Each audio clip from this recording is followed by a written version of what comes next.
علی کے فضائل سمجھ میں آئے پھر بھی مانو،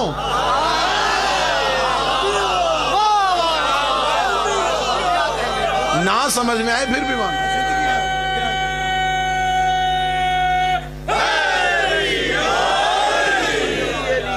آپ نے اپنے ذہن کے زاویے پہ قرآن کی آیتوں کو نہیں پرکھنا، قرآن کے زاویے میں اپنے ذہن کو چلانا ہے۔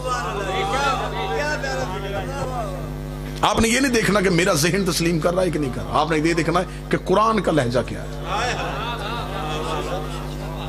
اپنے اذہان کو قرآن کے آگے نہیں چلانا، اپنے ذہنوں کو قرآن کے پیچھے چلانا۔ قرآن منزل تحقیق پہ نہیں، منزل تسلیم پہ ہے۔ نبی بھی منزل تحقیق پہ نہیں۔ نبی نے کہہ دیا اللہ ہے، اب دیکھنا نہیں، جو قریب بیٹھو یہ ساتھ دیتے رہنا جی۔ میں دوسرے زینے پہ پہنچ گیا، دوسرے زینے پہ۔ بندے پریشان ہوتے ہیں کہ 5 مجلسیں بہت زیادہ ہیں تو میٹر کو بچائیں۔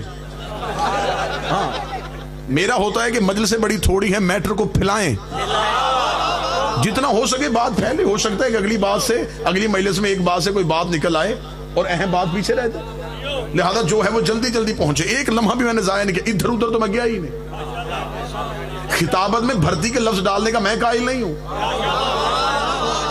کہ میں اپنی قوم کے 5 منٹ جو ہیں وہ اپنی ذاتی باتوں میں ضائع کروں۔ ایک لمحہ بھی ضائع نہیں ہوا سرکار، بالکل ہم صراط مستقیم پہ چل رہے ہیں۔ نبی منزل تحقیق پہ نہیں، نبی منزل تسلیم پہ ہے۔ جو پیچھے احباب کھڑے ہیں، اگر آپ کا بیٹھنے کا موڈ ہو تو میں تھوڑا تھوڑا آگے کر لوں جی، درود پڑھتے پڑھتے تھوڑا تھوڑا آگے تشریف لے آئیں۔ اللہم صلی نہیں، کوئی بزرگ ایسا نہ ہو کہ کوئی کھڑا ہو، اس سے تکلیف ہو رہی ہو، تھوڑا تھوڑا آگے تشریف لے آئیں، درود پڑھتے ہوئے۔ اللہم صلی علی محمد۔ اس کو پیچھے گنجائش ہے نہیں، یہ چیئر پیچھے کی نہ سکتی،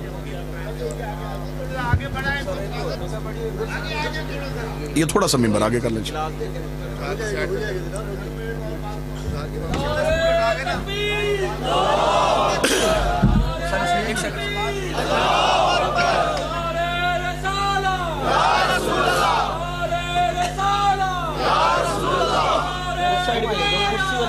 بس ٹھیک ہو گئے،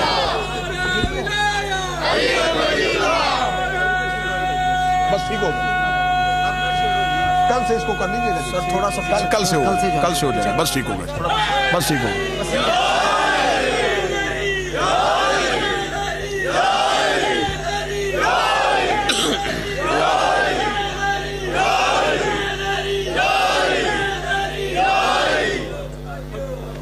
ہاں بس تھوڑا تھوڑا اپنے پہلو میں جذبہ انصار رکھتے ہوئے مہاجرین کو جگہ دیں۔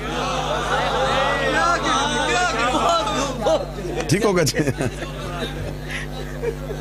اچھا جی جی ٹھیک ہے سرکار، آپ ذرا جلدی آئیے گا، میں کل سے جہاں کہیں گے وہاں بیٹھیں گے۔ قرآن منزل تحقیق پہ نہیں، منزل تسلیم پہ۔ نبی منزل تحقیق پہ نہیں، موضوع کا بالکل تسلسل نہ ٹوٹے جی۔ نبی بھی منزل تسلیم پہ، اللہ ہے مان لیا، جو کہے وہ مانو، دیکھنے کی خواہش نہ کرنا۔ دیکھ کے ماننا تو کیا ماننا،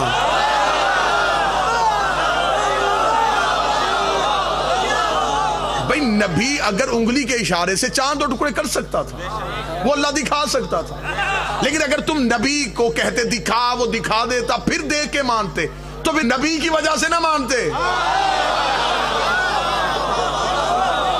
اسے اس کی وجہ سے مانتے، اور وہ چاہتا ہی نہیں ہے کہ مجھے میری وجہ سے مانو، وہ کہتا ہے مجھے جو بھی مانے ان کی وجہ سے مانے۔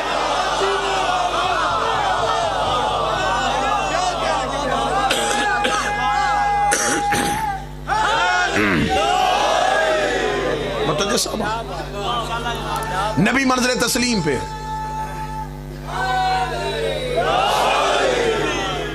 میرے اہل سنت بھائیوں کے ہاں یہ واقعہ کثرت کے ساتھ درج ہے، شیعہ نے بھی لکھا ہے۔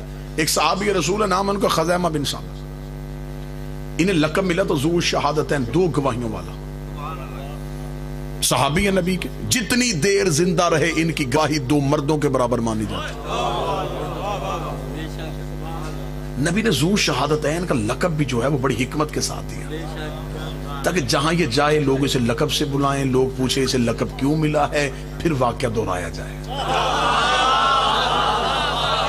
اس واقعے میں دو راز تھے جن کی وجہ سے نبی نے لقب ہی دے دیا. نبی نے کہا اسے لقب دے دو تاکہ یہ جہاں جائے, جہاں تاریخ میں اس کا نام لکھا جائے آگے ذو شہادتین, اور یہی ہوا ہے. جس بھی کتاب میں اس کا نام لکھا نا ذو شہادتین, آگے بریکٹ میں واقعہ لکھا ہے. اکیلا صحابی کا نام ہوتا تو پھر واقعہ تو ہم بھول جاتے. ذو شہادتین, دو گواہیوں والا. کیا گواہی دی تھی اس نے؟ نبی کے پاس ایک یہودی آیا تھا, اس نے کہا مسلمانوں کا پیغمبر آپ نے مجھ سے کوئی قرض لیا ہے. نبی نے کہا میں تو تجھے نہیں جانتا. اس نے کہا میرے پاس گواہ ہے. اسے بغل سے یہودی کھڑا کیا, اس نے کہا میں گواہی دیتا ہوں آپ نے قرض لیا تھا. یہودی کا آپ کے پاس کوئی گواہ ہے؟ آپ کے پاس کوئی گواہ ہے؟ رسالت میں آپ خاموش تھے, یا خزیمہ آ گئے. یا رسول اللہ کیا ماجرا ہوا؟ فرمایا یہ یہودی دعویٰ کرتا ہے کہ میں نے اس سے قرض لیا جبکہ میں نے تو نہیں لیا, اور یہ مجھ سے گواہ مانگ رہا ہے. خزیمہ نے یوں اس کی طرف دیکھا, میں گواہی دیتا ہوں قرض ہمارے نبی نے نہیں لیا. اتنا کہنا تھا, یہودی شرمندہ ہو کے چلا گیا. نبی نے خزیمہ کی طرف دیکھا, خزیمہ تو نے گواہی کیسے دے دی ہے؟ خزیمہ نے دونوں ہاتھ نبی کے قدموں پہ رکھ کے کہا آپ نے کہا اللہ ہے, میں نے دیکھا تھا. آپ نے کہا جنت ہے, میں نے دیکھی. آپ نے کہا فرشتہ ہے, میں نے دیکھا. آپ نے کہا میں نے نہیں لیا, تو میں نے آپ کے کہنے پہ گواہی دے دی ہے, کیونکہ آپ کو تسلیم کرنے کا حکم ہے, آپ پہ تحقیق کرنے کا حکم نہیں ہے. جو ہاتھ اٹھ گیا اسے ابھی دوسرا نتیجہ دے دیتا ہوں. نبی نے اسے ذو شہادتین کیوں کہا؟ تاکہ گلی گلی یہ واقعہ پڑھا جائے اور دنیا کو پتا چلے پہلی بار معصوم سے یہودی نے گواہ مانگا تھا, تاکہ دنیا کو پتا چل جائے.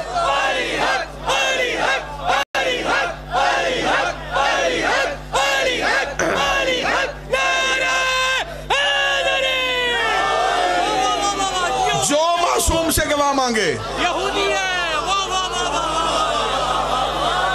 وہ یہودی ہوتا ہے. جو تسلیم والوں سے گواہ مانگے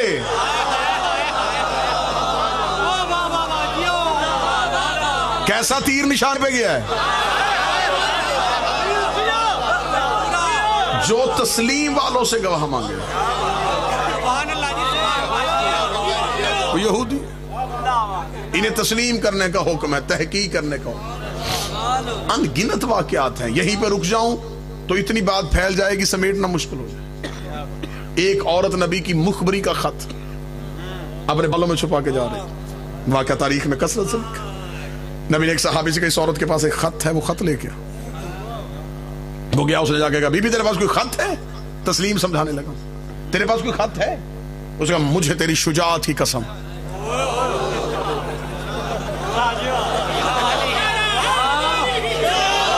میرے پاس خط نہیں.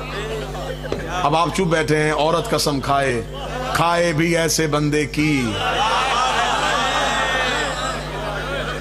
اور کھائے بھی اس چیز کی جو اس میں ہو ہی نہ. تو میرا خیال ہے اسے مان لینا چاہیے تھا. مولا حسین عزت, اسے مان لینا چاہیے.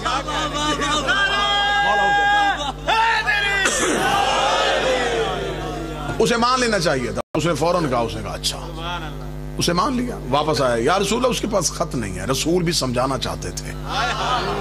رسول نے دوسرے کو اٹھایا, اس عورت کے پاس خط ہے, خط لے کے آ. بالکل عین تاریخ پڑھ رہا ہوں, عین تاریخ. دوسرا کو اس نے کہا بی بی تیرے پاس کوئی خط ہے؟ اس نے کہا مجھے تیری جوانی کی قسم.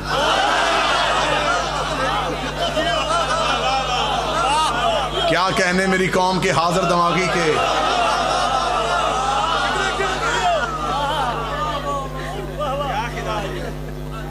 مجھے تیری جوانی کی قسم, میرے پاس تو کوئی. واپس اس نے کہا نہیں نہیں نہیں یا رسول اللہ اس کے پاس کوئی خط نہیں ہے. مثال دماغی سے کہا تو جاؤ. اس نے کہا مجھے تیری دیدہ دلیری کی قسم.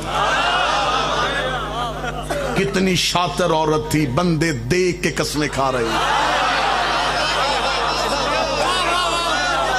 اس کے پاس کوئی نہیں ہے. جب واپس آ گیا رسول نے کہا آئینہ علی ابن ابی طالب, کہاں ہے اللہ کا نفس؟